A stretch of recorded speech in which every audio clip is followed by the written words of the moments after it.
Hello friend, तो कैसे हैं आप सब। अगर आप लोग मेरे चैनल पर नए हैं दोस्तों, तो चैनल को सब्सक्राइब कर लीजिए और बेल आइकन को भी प्रेस कर लीजिए। तो आज क्या हमारा टॉपिक है, भारतीय अनुच्छेद से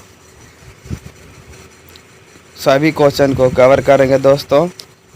तो 1 से लेकर 395 तक पूरा अनुच्छेद को कवर करेंगे, यानी कि 1 से 395 तक सभी अनुच्छेद को भागों के साथ हम इसमें कवर करेंगे दोस्तों। तो इस वीडियो को पूरा देखिएगा और मेरे चैनल पर नए हैं तो चैनल को सब्सक्राइब कर लीजिएगा। तो चलते हैं, हमारा पहला अनुच्छेद है दोस्तों। अनुच्छेद 1 में है संघ का नाम और क्षेत्र। अनुच्छेद 1 में संघ का नाम और क्षेत्र से अनुच्छेद 1 संबंधित है दोस्तों।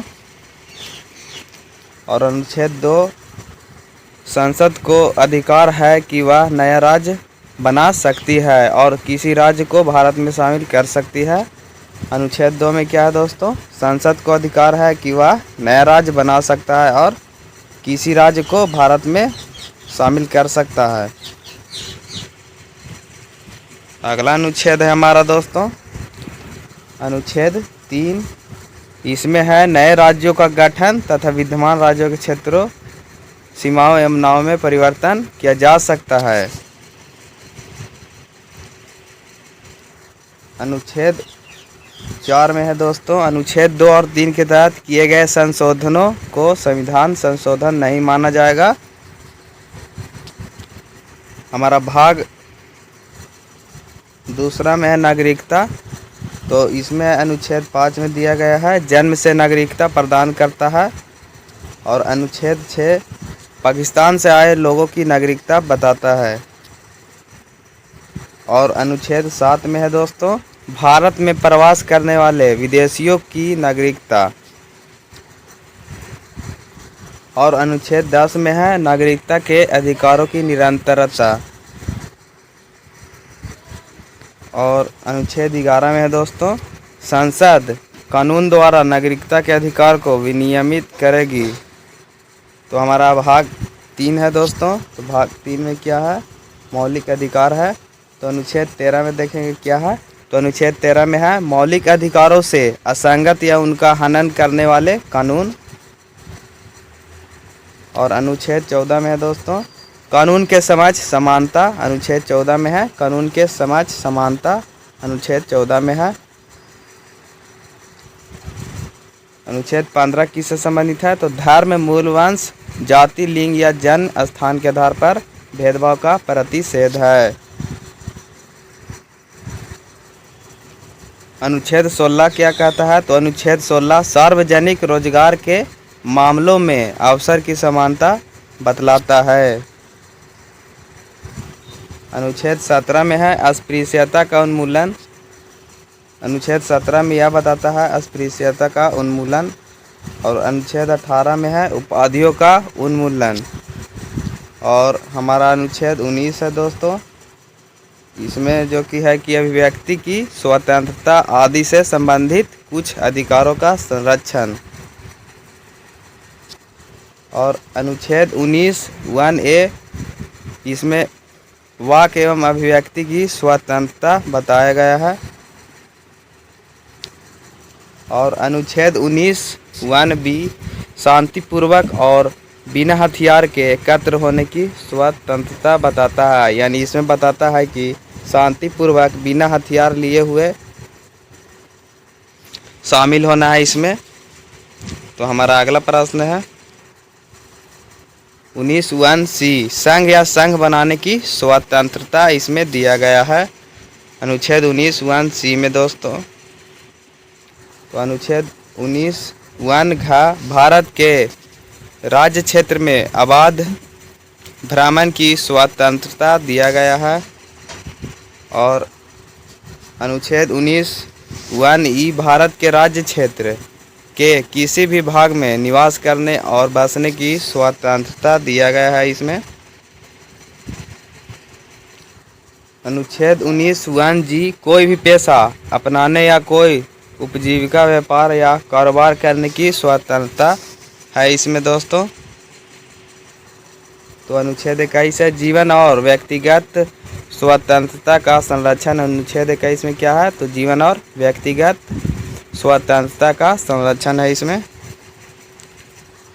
अनुच्छेद 21 ए में है दोस्तों प्रारंभिक शिक्षा का अधिकार है इसमें। अनुच्छेद 21 ए में प्रारंभिक शिक्षा का अधिकार, तो आप लोग इसे अच्छे से नोट करिएगा। और अनुच्छेद 23 में है मानव तस्करी और बलात्श्रम का प्रतिषेध है। और अनुच्छेद 24 में है कारखानों आदि में बच्चों के नियोजन का प्रतिषेध है। और अनुच्छेद 25 में है अंतःकरण की स्वतंत्रता और धर्म की अबाध रूप से मानने, आचरण और प्रचार प्रसार की स्वतंत्रता है। अनुच्छेद 29 में है दोस्तों अल्पसंख्यकों के हितों का संरक्षण। और हमारा अनुच्छेद 30 में है अल्पसंख्यकों को शैक्षणिक संस्थाएं स्थापित करने और उनका प्रशासन करने का अधिकार अनुच्छेद 30 में है। तो अनुच्छेद 32 का कहता है दोस्तों इसमें है मौलिक अधिकारों के प्रवर्तन के लिए उपाय जिनमें रीट भी शामिल है। तो भाग चौथा में चलते हैं दोस्तों। तो भाग चौथा में है निर्देशक सिद्धांत है इसमें। तो इसमें अनुच्छेद 38 में है दोस्तों राज्य द्वारा लोगों के कल्याण को बढ़ावा देने के लिए सामाजिक व्यवस्था सुनिश्चित करना अनुच्छेद 38 में है। तो हमारा अगला प्रश्न है अनुच्छेद 39 ए में है दोस्तों समान न्याय और निःशुल्क कानूनी सहायता अनुच्छेद 39 ए में है। और अनुच्छेद 40 में है ग्राम पंचायतों का संगठन। अनुच्छेद 44 में है नागरिकों के लिए समान नागरिक संहिता। और अनुच्छेद 45 में है 6 वर्ष से कम आयु के बच्चों के लिए प्रारंभिक बाल्यावस्था देखभाल और शिक्षा का प्रावधान अनुच्छेद 45 में दिया गया है। अनुच्छेद 46 में है दोस्तों अनुसूचित जातियों, अनुसूचित जनजातियों और अन्य कमजोर वर्गों के शैक्षिक और आर्थिक हितों को बढ़ावा देना है इसमें। और अनुच्छेद 50 में है क्या है दोस्तों, तो इसमें न्यायपालिका का कार्यपालिका से पृथकीकरण है, यानी कि न्यायपालिका और कार्यपालिका से बिछड़ना है इसमें। तो हमारा अनुच्छेद 51 है दोस्तों अंतर्राष्ट्रीय शांति और सुरक्षा को बढ़ावा देना। तो भाग हमारा चौथा है मौलिक कर्तव्य। अनुच्छेद 51 में दिया गया है मौलिक कर्तव्य। और भाग 5वां में है दोस्तों संघ। तो इसमें हम अनुच्छेद 72 में देखेंगे क्या है।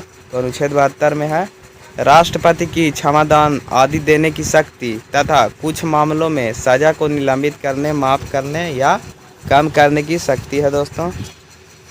और अनुच्छेद 74 में है राष्ट्रपति को सहायता और सलाह देने के लिए मंत्रिपरिषद।